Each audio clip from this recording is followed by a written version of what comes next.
राम। चारों ओर जयकारा। पूरा संसार आज राममय हो रखा है।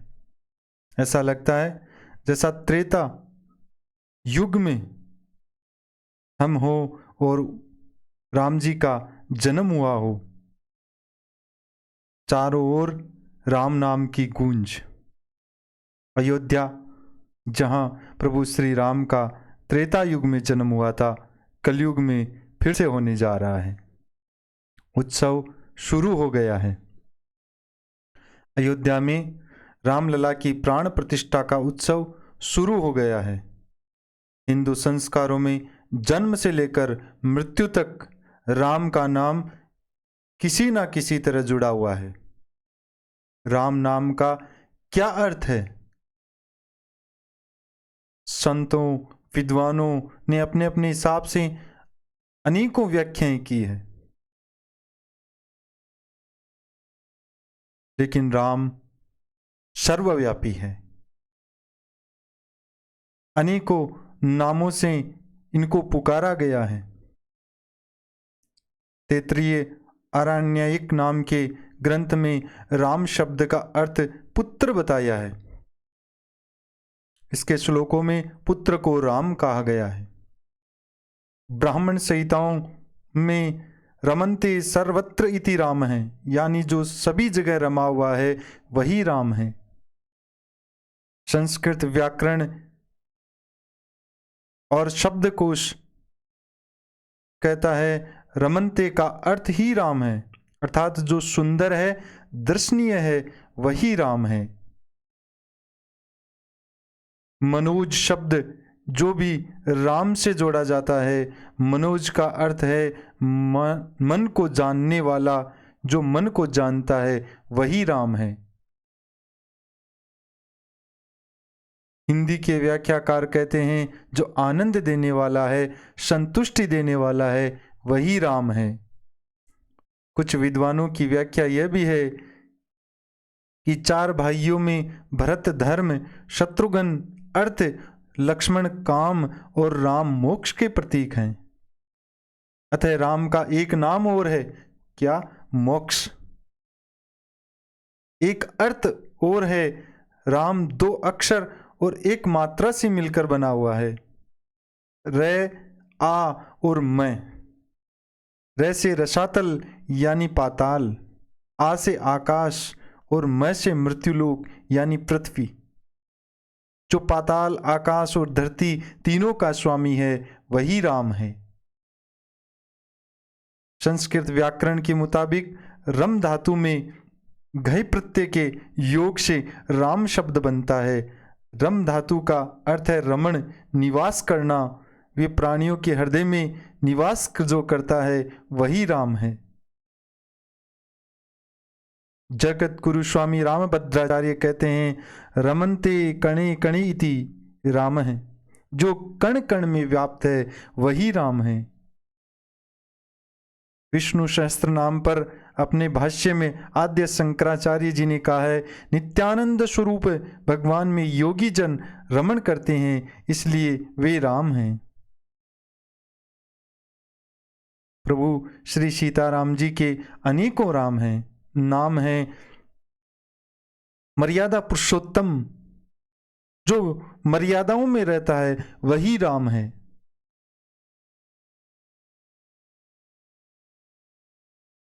लेकिन प्रभु श्री राम का अवतार इस धरती पर क्यों हुआ, इसके पीछे क्या कारण था, इन सबको भी आज हम जानते हैं। भगवान विष्णु को ऐसा क्या कारण पड़ा कि धरती पर राम के स्वरूप में अवतार लेना पड़ा। श्रीमद् भागवत, वाल्मीकि रामायण, हरिवंश पुराण, रामचरितमानस, इन सब में अलग अलग कारण बताए गए हैं। लेकिन मुख्य रूप से अगर देखा जाए तो दो शाप और दो वरदान जो हैं राम के अवतार के कारण बने थे। तुलसी श्री रामचरितमानस में बाबा तुलसीदास कहते हैं कि प्रभु दुष्टों के संहार के लिए नहीं आते हैं, वो तो अपने भक्तों को तारने के लिए आते हैं। लेकिन भगवान विष्णु को जो पहला श्राप लगा था वो कौन सा था जिसके कारण प्रभु को अवतार लेना पड़ा? शनकादिक ऋषियों के द्वारा जय और विजय प्रभु विष्णु भगवान के जो पार्षद थे उनको जो श्राप दिया गया था उसकी क्या कथा है, इसके बारे में अपन सुनते हैं। श्रीमद् भागवत महापुराण के 3 अध्याय में कथा आती है कि सृष्टि के आरंभ में ब्रह्मा जी ने कई लोकों की रचना करने के लिए तपस्या की थी। उनकी तपस्या से प्रसन्न होकर भगवान विष्णु ने सनक, सनंदन, सनातन और सनत कुमार नाम के 4 मुनियों के रूप में अवतार लिया। वे भगवान विष्णु के पहले अवतार माने जाते हैं। वैकुंठ लोक में भगवान विष्णु के जय विजय नाम के 2 द्वारपाल थे। एक बार शनकादिक मुनि उनके दर्शन को वैकुंठ को आए, तब शनकादिक मुनि द्वार से निकल कर जाने लगे तो जय विजय ने हंसी उड़ाते हुए उन्हें रोक लिया। शनकादिक ऋषियों को यह बात बहुत बुरी लगी और उन्होंने क्रोधवश जय और विजय को श्राप दिया कि तुम 3 जन्म तक राक्षस योनि में जन्म लोगे। इस प्रकार जब उन्होंने श्राप दिया तो प्रभु विष्णु अपना आसन त्याग कर स्वयं द्वार पर आकर शनकादि ऋषियों से जय और विजय के लिए प्रार्थना करने लगे। तब प्रभु शनकादि ऋषियों ने कहा कि तीनों ही जन्म में तुम्हारा अंत स्वयं भगवान श्री हरि करेंगे, तब तुम्हारा उद्धार होगा और तुम्हें मोक्ष की प्राप्ति होगी। प्रथम जन्म में जय विजय ने हिरण्याकश्यपु व हिरण्याक्ष के रूप में जन्म लिया। भगवान विष्णु ने वराह अवतार लेकर हिरण्याक्ष का तथा नरसिंह अवतार लेकर हिरण्याकश्यपु को मारा था। दूसरे जन्म में जय और विजय ने रावण और कुंभकर्ण का जन्म लिया। इनका वध करने के लिए भगवान विष्णु को राम का अवतार लेना पड़ा। तीसरे जन्म में दोनों शिशुपाल और दंतवक्र के रूप में बने। इस जन्म में भगवान ने श्री कृष्ण स्वरूप में अवतार लेकर के इनका वध किया। भगवान राम के अवतार का पहला कारण शनकादिक मुनियों का श्राप भी बना। दूसरा श्राप था नारद ने भगवान विष्णु को दिया था। रामचरितमानस के बालकांड में कथा आती है कि एक बार नारद मुनि हिमालय में जाकर कठोर तपस्या कर रहे थे। तभी इंद्र का आसन हिलने लग गया। तब इंद्र ने सोचा कि कहीं इस तपस्या का जो फल है वो इंद्रासन के रूप में न मांग ले नारद मुनि। तो कामदेव को आज्ञा दी कि तुम जाओ और नारद मुनि की तपस्या को भंग कर दो। तब कामदेव ने जाकर के नारद मुनि की तपस्या को भंग कर दिया। जब नारद मुनि ने कामदेव की ओर देखा तो कामदेव ने उनसे क्षमा प्रार्थना मांगी कि मुझे तो इंद्र ने आपकी तपस्या को भंग करने के लिए भेजा है, आप भी मुझे भगवान शिव की तरह भस्म कर देंगे क्या? तब नारद ऋषि ने बड़ी सरलता के साथ कहा कि जाओ, मैं तुम्हें क्षमा करता हूं। तब कामदेव ने कहा कि मैंने भगवान शिव की तपस्या भंग की थी तो उन्होंने मुझे भस्म कर दिया था। उन्होंने काम को जीत लिया था लेकिन क्रोध से वो हार गए थे। आपने ने तो क्रोध को भी जीतकर मुझे क्षमा कर दिया। आप तो शिव से बड़े भी सन्यासी हो गए हो। यह सुनकर के नारद के मन में अहंकार आ गया और वो तुरंत भगवान शिव के पास जाकर उनको ये सारी बात बताई। भगवान शिव ने बड़ी सरलता के साथ कहा कि आपने मुझे तो ये बात बताई है लेकिन भगवान विष्णु को ये बात मत बताइएगा। नारद ने उनकी बात को अनसुनी कर दी और वे सीधे वैकुंठ लोक को चले गए और भगवान विष्णु को ये बात बताई कि मैंने काम और क्रोध दोनों पर विजय प्राप्त की है। भगवान विष्णु समझ गए कि नारद को अहंकार आ गया है और उनका अहंकार मिटाना जरूरी है। भगवान विष्णु ने अपनी माया से एक नगर बसाया जिसका राजा था शील निधि, उसने अपनी बेटी विश्व मोहिनी जिसका स्वयंवर तय किया। नारद जब उस नगर में पहुंचे तो विश्व मोहिनी को देखकर ये सोचने लगे कि अब मुझे भी विवाह कर लेना चाहिए। उन्होंने भगवान विष्णु के पास जाकर कहा कि आप अपनी माया से मुझे अपना रूप दे दीजिए ताकि मैं विश्व मोहिनी से मैं विवाह कर सकूं, स्वयंवर में वो मुझे ही चुन ले। भगवान विष्णु ने नारद का मुंह बंदर जैसा बना दिया और भगवान विष्णु स्वयं स्वयंवर में पहुंच गए। तो विश्व मोहिनी ने भगवान विष्णु को चुन लिया और नारद जी को देख करके सब जो भी राजकुमार वहां पर पधारे थे हंसने लग गए। इस अपमान को नारद जी सहन नहीं कर सके और भगवान विष्णु को श्राप दिया कि तुम्हें भी स्त्री वियोग होगा, तुम्हें मानव शरीर धारण करना पड़ेगा और 14 वर्ष तक स्त्री वियोग में भटकोगे। मुझे बंदर का मुख जो दिया है, यही बंदर तुम्हारी पत्नी को खोजने में सहायता करेंगे। नारद जी के इस श्राप को भगवान विष्णु ने ग्रहण कर लिया और यही कारण बना कि भगवान को रामावतार लेकर के धरती पर आना पड़ा।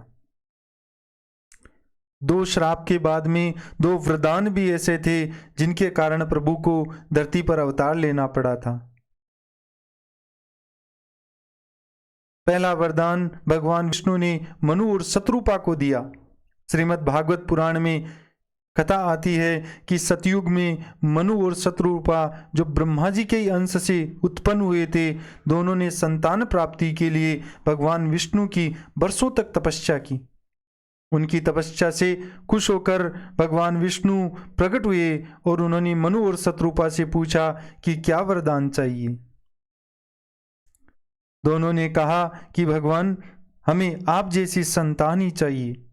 भगवान विष्णु बोले, मेरा जैसा तो बस मैं खुद ही हूँ, तो मैं खुद ही तुम्हारे पुत्र के रूप में जन्म लूंगा। त्रेता युग में तुम राजा दशरथ और शत्रुपा कौशल्या के रूप में जन्म लोगी। मैं तुम्हारे पुत्र के रूप में, राम के रूप में तुम्हारे यहाँ जन्म लूंगा। इसी तरह अपने भक्तों की मनोइच्छा पूर्ति के लिए भगवान ने राम का अवतार लिया। दूसरा वरदान रावण को भगवान ब्रह्मा ने दिया था। अब आप सोच रहे होंगे कि जो वरदान है वो रावण को मिला, इसका तात्पर्य राम जन्म से क्या होगा। वाल्मीकि रामायण के मुताबिक भगवान ब्रह्मा के लिए रावण ने कठोर तपस्या की। ब्रह्मा प्रसन्न हुए, रावण से वरदान मांगने को कहा। रावण ने कहा, मुझे अमर होने का वरदान चाहिए।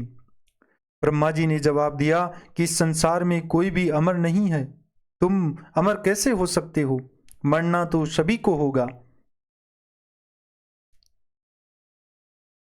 रावण ने कहा, ठीक है, आप मुझे वरदान दीजिए, मुझे कोई देवता या दानव नहीं मार सके, न नाग मार सके, किन्नर गंधर्व यक्ष गण या कोई देवी भी ना मार सके, मुझे कोई हिंसक पशु भी ना मार सके। ब्रह्मा जी ने उसे कहा कि यह वरदान मैं तुम्हें देता हूँ। रावण ने अपने शब्दों में मनुष्य और वानर ये 2 बातें छोड़ दी थी, क्योंकि उसे लगा था कि जब कोई नहीं मार सकता तो नर और वानर ये दोनों मुझे कैसे मार पाएंगे। रावण को ब्रह्मा का दिया वरदान भी यह कारण था कि भगवान को मानव रूप में रामावतार लेना पड़ा, क्योंकि रावण को कोई साधारण मर्यादा पुरुषोत्तम मानव ही मार सकता था। इसी तरह भगवान राम को 2 श्राप और 2 वरदान के कारण रामावतार में आना पड़ा था। और संत जन कहते हैं कि प्रभु केवल अपने भक्तों के उद्धार के लिए ही जो है रामा धरती पर अवतार लेते हैं, चाहे वो कृष्ण स्वरूप में ले, चाहे वो नरसिंह स्वरूप में ले, चाहे वो रामावतार में ले। प्रभु श्री सीताराम जी के अवतार की जो कारण बनी, उन्हीं कथाओं का स्वर्ण पान करते हुए, प्रभु श्री सीताराम जी के चरणों में प्रणाम करते हुए इन कथाओं को यहीं विश्राम देते हैं। जय श्री सीताराम।